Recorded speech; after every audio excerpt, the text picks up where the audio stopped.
Hi, welcome to This Week in Ames. I'm Susan Guiazda. On today's show, we're back at the Ames Public Library's new location.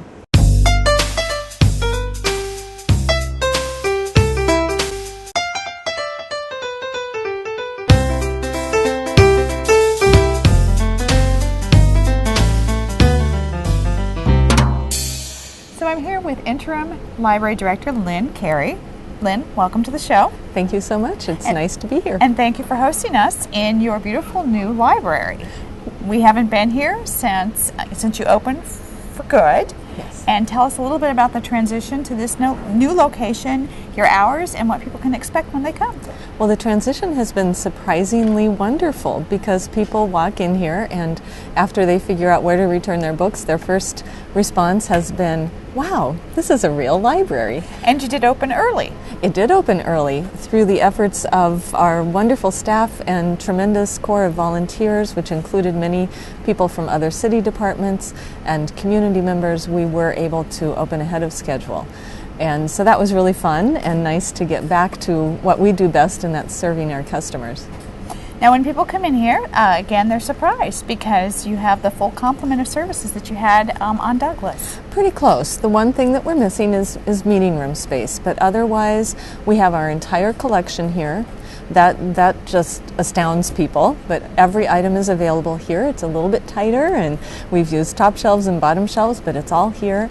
And what they're most surprised about is all of the amenities. We have study tables, study carrels. We have a wonderful lounge area that people are enjoying, setting up their laptop in a comfy chair or reading the newspaper. We also have literary grounds recreated here, so we have a little bookstore that has seen brisk business during the holiday season, and we have a coffee and tea service for free will donations. So a lot of things that just make it a nice place to gather and a place to sit and look at materials and meet your friends. And when I walked in, I was surprised to see the teen space has been recreated. It's a little smaller. Yes. So but still there. Yes. This is a library that many communities would be thrilled to have.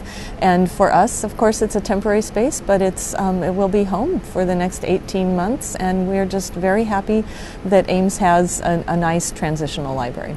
So the hours are the same as in the old library.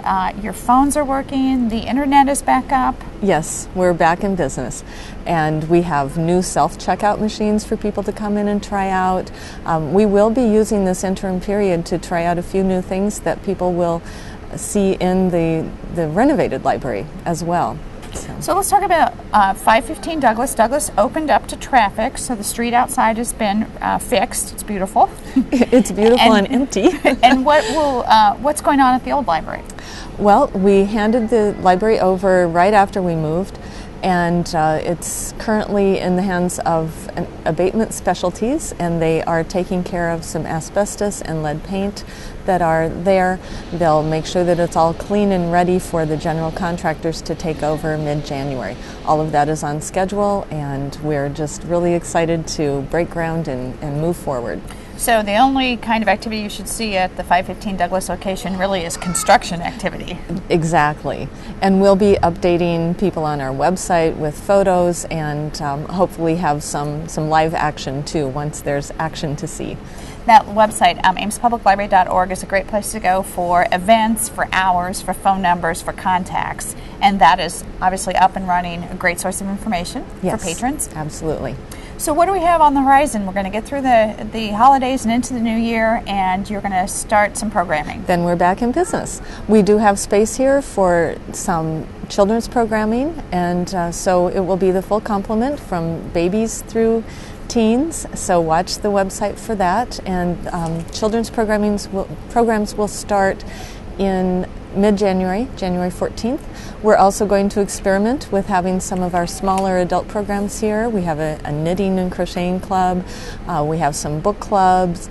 We have conversations in English for people who are new English speakers. So we're going to have those here as well. And then we're looking at what all we can do in this space. So the drop box has been up and ready to go for quite some time. That is not a drive-up drop box, but you still can drop your materials off after hours. You can, 24 hours a day, and actually we prefer that people drop their materials there even when we're open. Okay. And parking right outside the building. Parking is great. We are happy to have such a large parking space. We're on 2 side routes, really very accessible.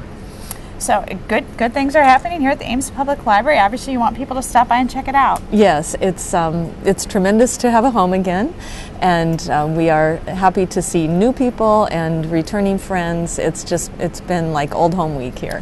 One last thing I wanted to mention: you are still collecting books for your book sale, but they're not on site here. That's correct. We have another property at 809 East Lincoln Way. And we have posted hours on our website as to when we will have a volunteer there to accept book donations. But if somebody has a lot to donate, they just need to call and we'll make arrangements to meet them out there and pick those up. And then we'll be holding our book sales at that location. Oh, so that'll be convenient. Yes. Good place to check out so you know where to go when the sale is. Exactly. Well, Lynn, I know you're busy. It's great to be here and see so much activity. The library looks awesome. Thank you. We're so pleased.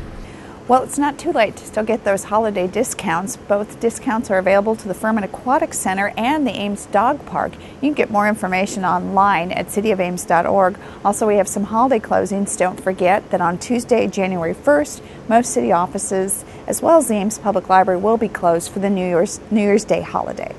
Well, that's our show for today. Thanks for watching, and tune in next week for This Week in Ames.